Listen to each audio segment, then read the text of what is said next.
BP मंडल साहब को याद कर रहे हैं, तो साथ में महामना राम स्वरूप वर्मा को, बाबू जगदेव प्रसाद कुशवाहा को और पेरियार लई सिंह यादव को, इन सबको एक साथ याद करने का बहुत गहरा मतलब है। लेकिन दिक्कत ये हुई कि 12 बजे का समय था, पहले आप लोग देर किए, उससे ज्यादा देर हम किए, और 5 बजे तक की परमिशन बता रहे हैं, 4:30 बज रहा है। तो इतनी देर में जितनी बात हो सकेगी हम लोग करने की कोशिश करेंगे। और क्षमा के साथ जो है समझ कोई बाध्यता नहीं है, लेकिन इन लोगों को बैठने की तो बाध्यता है। जो 11 बजे 12 बजे आ गया था वो तो थक गए होंगे, लेकिन ठीक है। अब जब एक दिन छुट्टी का दिन आपने दिया है तो एक दिन वैचारिक कार्यक्रम के नाम बनारस आते से कई बार मन में सवाल होता है कि इसे आज क्या कहकर जाना जा रहा है। अभी बनारस ही है या क्योटो हो गया? अभी क्योटो नहीं बनाना, अभी क्योटो बनना बाकी है। लेकिन बनारस जिन लोगों के नाम से जुड़ गया, मेरे लिए बनारस संत कबीर की धरती है, गुरु रविदास की धरती है, और बनारस उन महापुरुषों की जमीन है जिन्होंने यहाँ से ज्ञान की रोशनी जलाई। 30 में ना आएगा, हाँ 35। आज के वक्त में तभी तो मैं 40 बोला। ऐसे वैचारिक आयोजनों की कितनी जरूरत है, जो आयोजन एक तरह से अपने तमाम महापुरुषों के विचारों को सामने रखकर समाज में एक संदेश दे रहे हैं कि जैसे बहुजन शब्द चलता था एक समय में और तथागत बुद्ध से निकला, उसके बाद तमाम महापुरुषों ने पिछले दिनों, पिछले 100 साल में ही कई अलग अलग शब्द दिए। बाबू जगदेव प्रसाद के सबसे प्रिय शब्द वो श्रमजीवी कहा करते थे। महामना राम स्वरूप वर्मा अर्जक कहा करते थे। अर्जक कहे यानी वो तबका जो अर्जित करके खाता है, जीता है अपनी मेहनत से, अपने श्रम से। और थोड़ा सा तबका ऐसा है जो अर्जक के श्रम का, धन का शोषण करके अनर्जक बना हुआ है, यानी वो मेहनत नहीं करता, अर्जकों की मेहनत पर गुजारा करता है। बाकी लोग उसको श्रमजीवी और परजीवी कहते थे कि जो श्रम करके जीता है, अपनी मेहनत से जीता है, वो 90% कमेरा है। चौधरी छोटू राम, सोनेलाल पटेल, ये लोग कमेरा शब्द कहते थे, जो काम करके, मेहनत करके। और बाकी जो लोग 10% कहते थे उसको कि वो लुटेरा है। वो कमेरा लोगों के श्रम का जो अर्जित है उसे लूटता है। मैं इस जगह पर खड़े होकर ये देख रहा हूं, वर्ण व्यवस्था में एक शब्द दिया गया शूद्र, लेकिन वो वर्ण व्यवस्था फिट नहीं बैठती।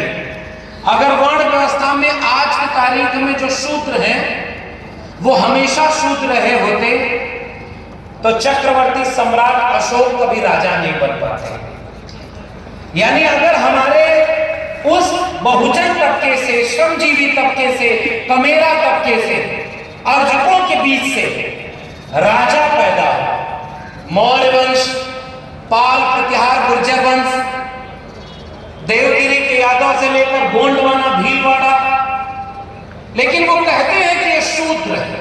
मेरा मानना है कि शूद्र फिट नहीं बैठता, वो आरोपित, वो थोपा गया है। और ऐसे वैचारिक कार्यक्रम ये मकसद निभाते हैं कि इन महापुरुषों के विचारों को गांव-गांव तक पहुंचाया जाए। जिस समय देश में संसद में बैठने वाला सत्ताधारी पार्टी का एक सांसद, जो पहले बीसीसीआई का चेयरमैन था और फिर गृह मंत्री को लगा कि उनका बेटा ज्यादा लायक है, तो उन अपने बेटे को बीसीसीआई का चेयरमैन बनवाया, तो वो सांसद का मंत्री पद भी चला गया। संसद में बैठते हैं और एक कार्यक्रम में बोला है कि पहला अंतरिक्ष यात्री कौन। अपडेट है कि नहीं बनारस वाले लोग? पहला अंतरिक्ष यात्री कौन और उनकी जाति कौन बताया था? अब यूपी में रहकर इतना हिम्मत तो करना पड़ेगा। जो लोग कहते हैं कि हम तो सन्यासी हो गए, हम जात पात से ऊपर उठ गए, वो मठ से जब लखनऊ तक पहुंचते हैं तो पहला काम करते हैं कि जितना मुकदमा अपने ऊपर होता है सब वापस ले लेते हैं, और दूसरा काम करते हैं कि बनारस में खड़े हैं तो संत कबीर के रेफरेंस से ही बात करेंगे, मन ना रंगाए रंगाए जोगी कपड़ा। इसके आगे वाक्य ज्यादा बोलेंगे तो आयोजक लोग भी मुश्किल में आएंगे। आजकल बुलडोजर की गति कम हुई है लेकिन फर्जी मुकदमा तो अभी भी चल रहा है। वो लोग कहते हैं कि मैं तो उस जाति में पैदा हुआ हूं जिस जाति में भगवान भी पैदा होते हैं। देखा ना आपने इंटरव्यू, एएनआई वाले इंटरव्यू की बात नहीं कर रहा। नौजवान समझ गए होंगे कि एएनआई को जब मुख्यमंत्री इंटरव्यू दे रहे थे तो अपने मुखार बिंदु से क्या बोले थे। ऐसे वक्त में कोई सांसद कह रहा हो कि पहला अंतरिक्ष यात्री, तो पहला इंजीनियर कौन था, पहला प्लास्टिक सर्जरी कौन किया, और जबकि पढ़ाई लिखाई वाली किताब में कहा गया है कि वो कोई और है, वो वैज्ञानिक है, डॉक्टर है, इंजीनियर।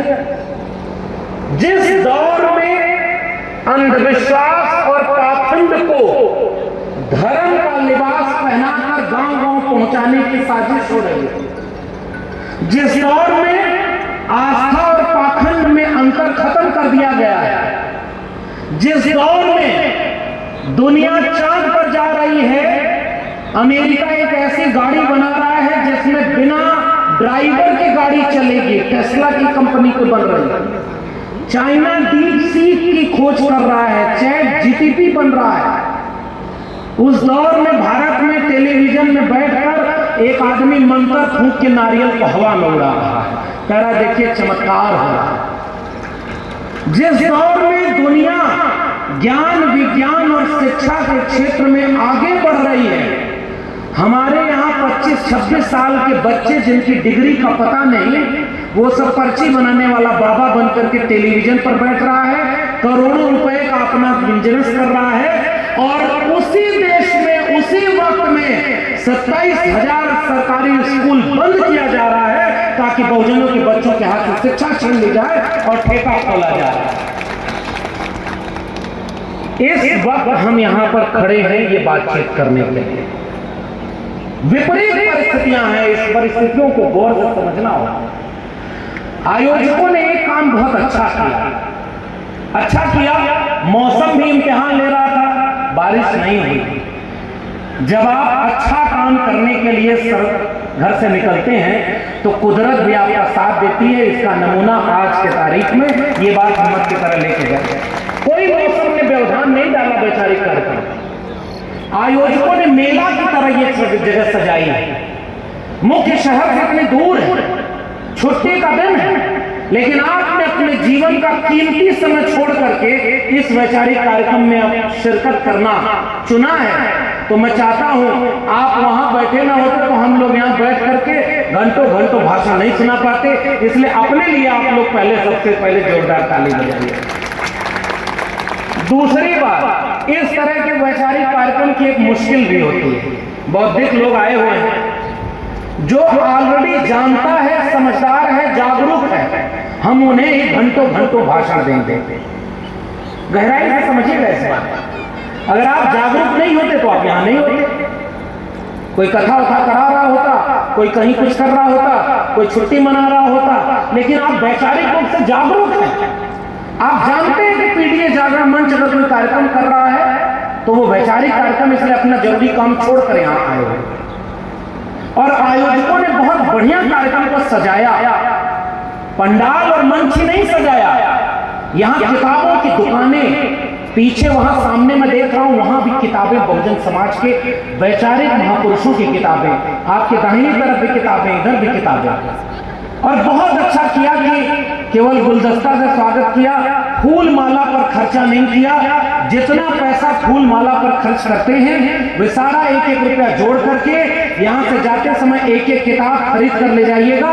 फूल माला तो सूख जाता है शाम तक, और आपकी किताबें विचारों को हरी रखती हैं। जो विचार जहां तक जाएगा वहां तक क्रांति लाएगा। इसलिए किताबों की बात को मैं सबसे ज्यादा अहमियत देता हूं। और वैचारिक मंच सजाया है, आप इन तस्वीरों को यहां से वहां तक देख लीजिए। इस आयोजन का पोस्टर जब मैंने शेयर किया तो लोगों ने कहा कि आपके पीडीए में मुसलमान नहीं है क्या, क्योंकि आपके मंच पर एक भी वक्ता मुसलमान नहीं है। मैंने कहा ठीक बात, अगली बार आयोजकों से कहा जाएगा कि हम खोजें ऐसे वैचारिक लोगों को जो हर अलग अलग तबके से इस मंच पर अपनी भागीदारी करें। राकेश मौर्य जी पूर्व मंत्री रहे, वैचारिक आदमी। जगदेव बाबू पर उन्होंने अपनी बात रखी। विक्रम हरिजन जी प्रोफेसर हैं इलाहाबाद यूनिवर्सिटी में, बहुत वैचारिक रूप से निडर बेखौफ अपना काम करते हैं। आपने बीपी मंडल पर अपनी बात रखी, और उसको हम आज भी प्रज्ञाशील, करुणा और मैत्री का विचार रखने वाला दुनिया का सबसे पहला वैज्ञानिक मानववादी विचारक मानते हैं। तो 3000 साल पुराना इतिहास हमारा, वो इतिहास याद करना जरूरी है, क्योंकि इतिहास जिसकी जड़ें इतिहास में गहरी नहीं होती उसका भविष्य बहुत मजबूत नहीं होता। अब गांव किसान परिवारों के हम सब लोग हैं, हम जानते हैं कि जो पेड़ ऊपर से बहुत मजबूत दिखे और जड़ बहुत गहरी ना हो, एक आंधी के झोंके में वो गिर जाता है, और वही वृक्ष सबसे मजबूत होता है। सबसे मजबूत पेड़ कौन सा होता है, आप लोग बताइए। थोड़ा कथा सुनने वाले मूड से बाहर आते हैं, थोड़ा बातचीत करते हैं। सबसे मजबूत वृक्ष कौन होता है, नाम लेंगे। बरगद।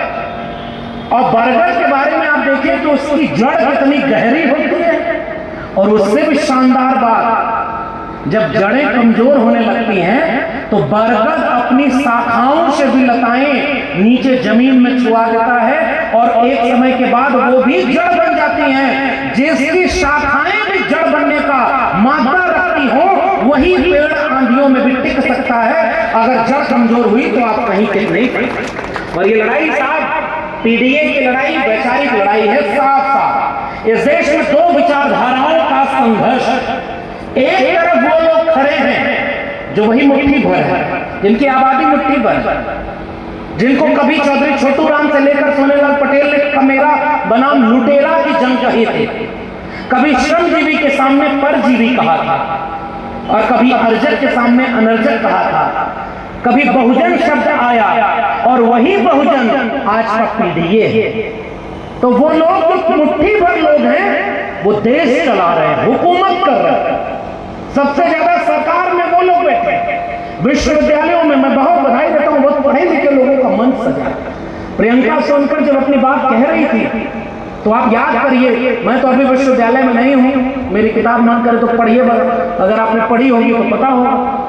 विश्वविद्यालयों को आरएसएस का गढ़ बना दिया है, संघ की शाखा लगती है। और बनारस, यहां तो विश्वविद्यालय में ही एक मंदिर है, बाहर जाने की जरूरत नहीं। ऐसे वक्त में जब विश्वविद्यालय जो हर धर्म हर भाषा के लिए होता है, उसको एक धर्म के लोगों का वर्चस्व का अड्डा बना दिया।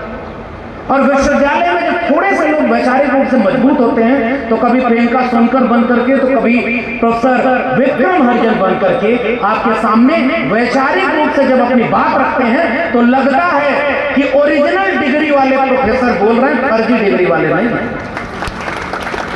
फर्जी डिग्री किसकी है समझ रहे हैं, किसकी पता नहीं आपको भी। अच्छा, बनारस वाले थोड़ा डर के बोलते हैं कि उनका फलाने का नाम लेंगे, बीच बीच में जो है आते रहते हैं। लेकिन भाई बनारस, जिस बनारस को मैं जानता हूं वो डरने वालों का नहीं है। वो संत कबीर और संत रैदास का तेवर रखता है, आंख में आंख मिला करके बात करता है कि गलत हो तो गलत कहेंगे, इसके लिए हम आपके बीच में उस साहस को याद करते हैं। और आजकल तो सुना जा रहा है, पहलवा चोरी सुना जाएगी, कई तरह का चोरी होती है।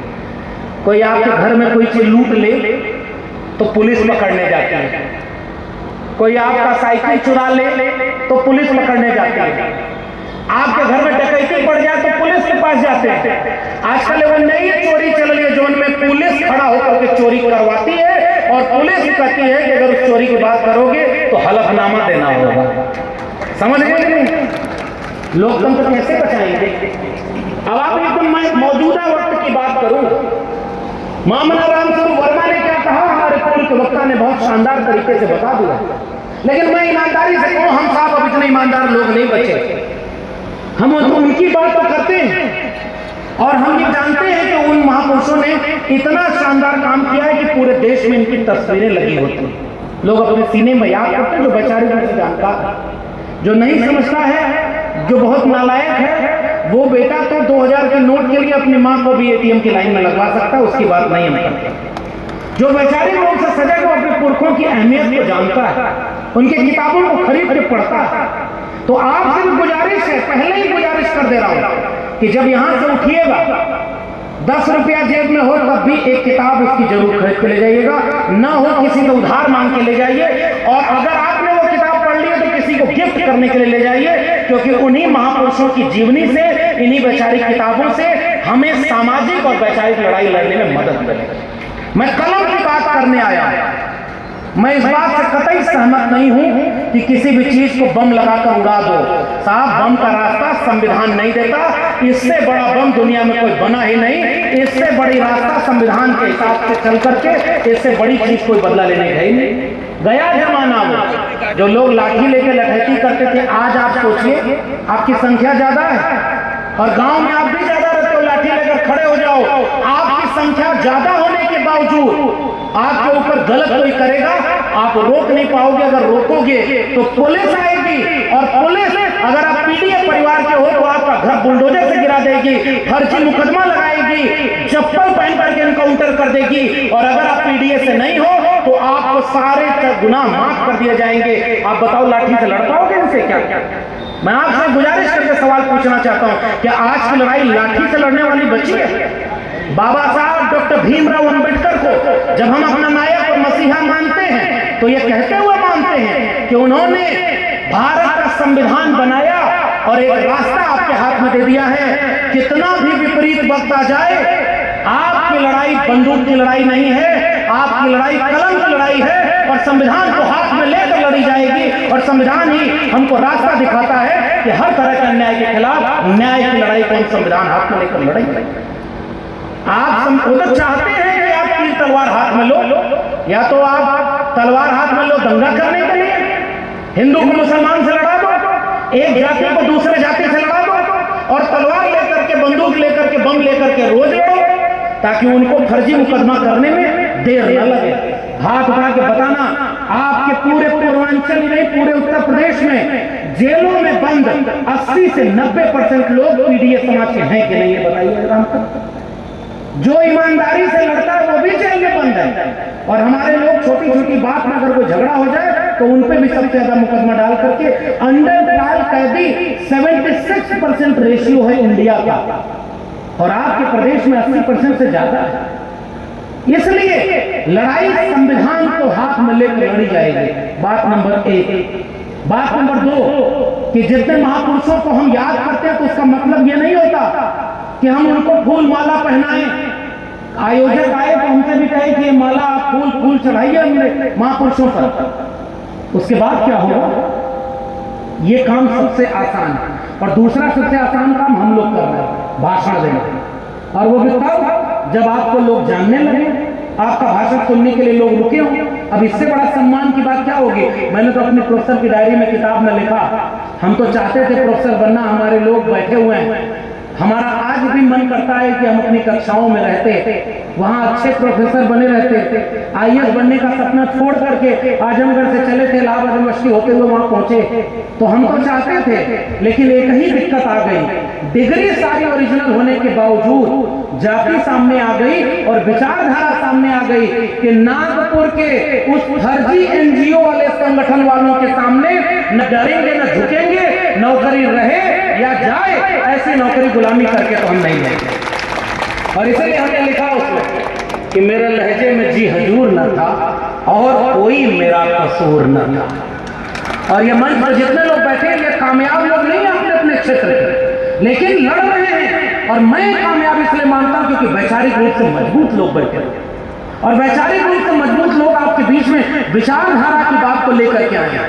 फिर मैं आपसे सवाल दोहराता हूं, इन महापुरुषों को याद करना सबसे आसान काम है, इनकी फूल माला चढ़ाकर एक कार्यक्रम करना, हालांकि ये मुश्किल है आज के वक्त में।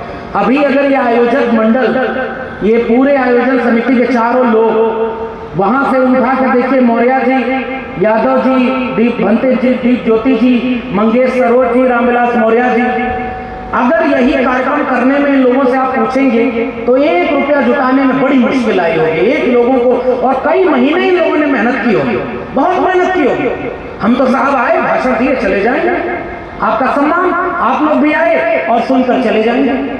वैचारिक आयोजन का मकसद पूरा होगा क्या इससे?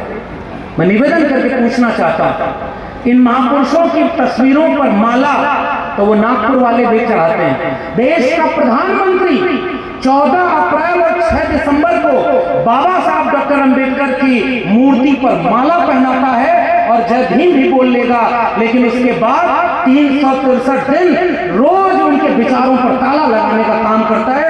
वो काम हम न करें, इसका निवेदन मैं इस वैचारिक मंच से करना चाहता हूं। ये महापुरुष पूजने के लिए नहीं, पूछ तो वो भी रहे हैं जो इनका विरोध कर रहे हैं। हम इनके विचारों को गांव तक पहुंचाने के लिए एक कैडर ट्रेनिंग की तरह यह प्रोग्राम करते हैं। आप ट्रेंड हो, आप जागरूक हो। आप 2 चीज होती है इस तरह कार्यक्रम में, आप ऊर्जावान होते हैं तो हम आपसे ऊर्जा लेकर जाते हैं कि जब हमारे लोग इतनी तादाद में विचारधारा की लड़ाई लड़ने के लिए मजबूत हैं तो हम भी बिना डरे, बिना किसी बुलडोजर से डरे इस विचारधारा की लड़ाई को जिंदगी के आखिरी वक्त तक लड़ते रहेंगे। ये हिम्मत हमें आपसे मिलती है, इसलिए हम आपके बीच में आते रहते हैं। लेकिन आपको हमसे अगर हिम्मत मिले, हिम्मत देने का विचार तो बहुत सारे विद्वान लोग बैठे हैं, बहुत बुजुर्ग लोग बैठे हैं। मैं तो कई बार सोचता हूँ इस वैचारिक मंच पर जितना हमारी उम्र नहीं होती उतना उम्र लोगों ने संघर्षों में लगा दी होती। मैं जब यहाँ आ रहा था तो अर्जक संघ के एक बहुत वरिष्ठ, बहुत बुजुर्ग मौर्य जी डॉक्टर हैं, उनके पिताजी का घुटना खराब है और वो चल नहीं पाते, इसलिए यहाँ नहीं आ पाते। और मैं जब यहाँ आने वाला था मुझे पता चला तो मैंने कहा कि अच्छा 2 मिनट आपसे मिलते हुए चलूंगा। आंखें भर आई साहब, वो केवल ये कह रहे थे कि हम लोग जब अर्जक संघ का काम करते थे, जगदेव बाबू का काम या उस विचार के लोग गांव में जाते थे तो लोग लाठी लेके दौड़ा लेते थे, लोग हमला कर देते थे। हम लोग बहुत थोड़े से लोग दिन भर साइकिल पर चढ़ करके गांव घूम करके पर्चा बांटते थे, पाखंड और अंधविश्वास से दूर हो इसके लिए लोगों को जगाते थे। लोग हमारी पीठ पीछे आलोचना करते थे, मजाक उड़ाते थे और उसके बाद अपमानित करते थे, लेकिन हमने कारवां रोका नहीं। वो कितनी कठिन लड़ाई थी साहब। आज तो आप मोबाइल खोल करके जान जाते हैं कि हाँ कोई लक्ष्मण यादव है और वो बोल रहा है, इस मंच पे सम्मानित वक्ता है, ये लोग बोल रहे हैं। आज की लड़ाई तो आसान, एक मोबाइल पर सब कुछ। मैं कभी कभी उनकी आंखों में जो आंसू भर गए थे, मैं उसे देख करके आया तो मुझे ये महसूस हुआ कि हम क्या उस वैचारिक लड़ाई को आगे बढ़ा पा रहे हैं। मैं यही सवाल आपके साथ आपके लिए छोड़ेगा। आप खूब मजमा जुटा लीजिए साहब और यहां से निकलते ही यहाँ पीडीए समाज 90% एक हो जाएगा, लेकिन जगदेव बाबू को, यादव लोगों को लगेगा कि वो हमारे मसीहा तो है ना। जगदेव बाबू ने हमारे लिए कुछ किया नहीं। हमारे वक्ता ने बताया कि जगदेव बाबू 90% की बात करते थे, डॉक्टर लोहिया से लड़ गए थे और बिल्कुल सही बात है कि डॉक्टर लोहिया से मतभेद था महामना राम स्वरूप वर्मा का और जगदेव बाबू का। दोनों ने डॉक्टर लोहिया का साथ छोड़ा और उसके बाद जो नारा था संत सोपा ने बांधी गांठ पिछड़ा पावे 100 में 60, उस नारे को आगे बढ़ा करके इन लोगों ने कहा कि 100 में 90 शोषित हैं, शोषितों ने ललकारा है, धन धन और राजपाट में 90 भाग हमारा है, 10 का शासन 90 पर अब नहीं चलेगा, नहीं चलेगा। ये बात बिल्कुल जायज है, लेकिन आज तो तारीख वहां खड़ी है साहब कि मैं उसी इतिहास में याद करता हूं जब हमारे विक्रमार्जन जी बोल रहे थे प्रोफेसर साहब, तो इन्होंने कहा कि 1932 में जब SC ST को रिजर्वेशन के लिए बाबा साहब अंबेडकर अनशन पर अपना पूना वो कर रहे थे, गांधी अनशन पर बैठ गए, पूना प्रस्ताव हुआ। लेकिन एक बात है कि ऐसा नहीं कि वहां OBC जागा नहीं था, ये गलत तथ्य लिखा जाता है। मैं आपको उदाहरण के साथ, तथ्य के साथ बताता हूं। 1930 में त्रिवेणी संघ बना था जिसकी अगुवाई 3 जातियों के लोग कर रहे थे और जिनको आजकल लोग अपने अपमानजनक भाषा में भी बोल देते हैं अहिर, कुर्मी, कोयरी। यादव, मौर्य, कुशवाहा वंश के और पटेल बिरादरी के लोग त्रिवेणी संघ चला रहे थे। कब? 1930 और 1933। आजकल बड़ा आसान है ये कह देना कि ओबीसी ने तो कोई आंदोलन किया ही नहीं, ओबीसी तो कुछ करता ही नहीं, सारा कांवड़ ओबीसी ढो रहा है, सारा धर्म की मलाई ओबीसी अपने कंधे पर उठाया। हालांकि ये बात बहुत गलत भी नहीं है, मैं इस बात से सहमत भी होता हूं और आज से मानता भी हूं कि धर्म की बात में एक ही बात मुझे आती है, मोको कहाँ ढूंढे रे बंदे, मैं तो तेरे पास हूं। प्रियंका जी उसी विभाग से, मैं भी हिंदी का हूं। इन्होंने अपने बहुत सारे कविताओं के जरिए जिक्र किया